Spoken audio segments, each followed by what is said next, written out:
समय की बात है। एक गांव में रामलाल नाम का साहूकार था।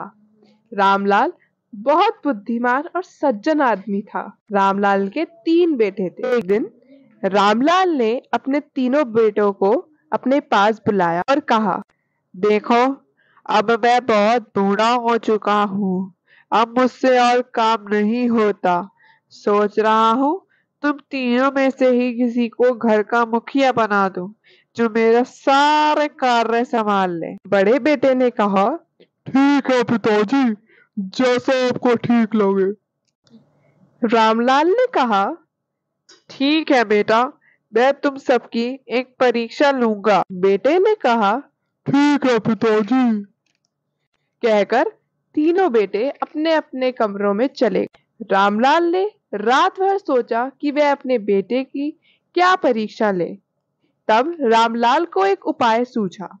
रामलाल ने उन्हें अगले दिन अपने तीनों बेटों को बुलाया और तीनों को 10-10 रुपए दिए और कहा, तुम ऐसा सामान लाओ जिससे घर भर जाए।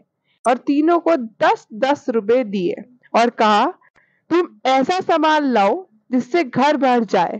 तीनों बेटों ने रुपये लिए और बाजार की तरफ अलग अलग दिशा में चल पड़े। बहुत घूमने पर बड़े बेटे को एक जगह पर रुई दिखाई दी। उसने सोचा, रुई से तो घर भर जाएगा। 10 रुपए की रुई खरीदकर वह घर ले आया और उसने जब अपना घर भरा तो केवल 1-2 कमरे ही भर पाए। रामलाल ने निराश होकर कहा, बेटा, कुछ ऐसा लाता जिससे पूरा घर भर जाता। फिर मंजुला बेटा बाजार में घूम रहा था तो उसने देखा एक जगह भूसा बिक रहा था।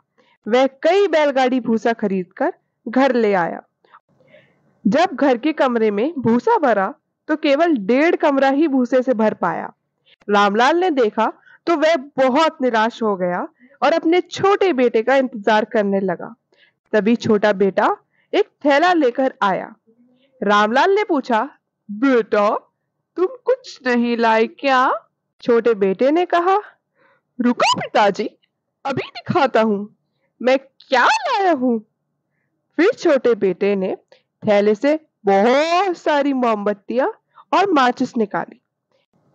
रामलाल और उसके दोनों बेटे उत्सुकता से छोटे बेटे को देख रहे थे। तब छोटे बेटे ने एक एक मोमबत्ती जलाई और पूरे घर में लगा दी।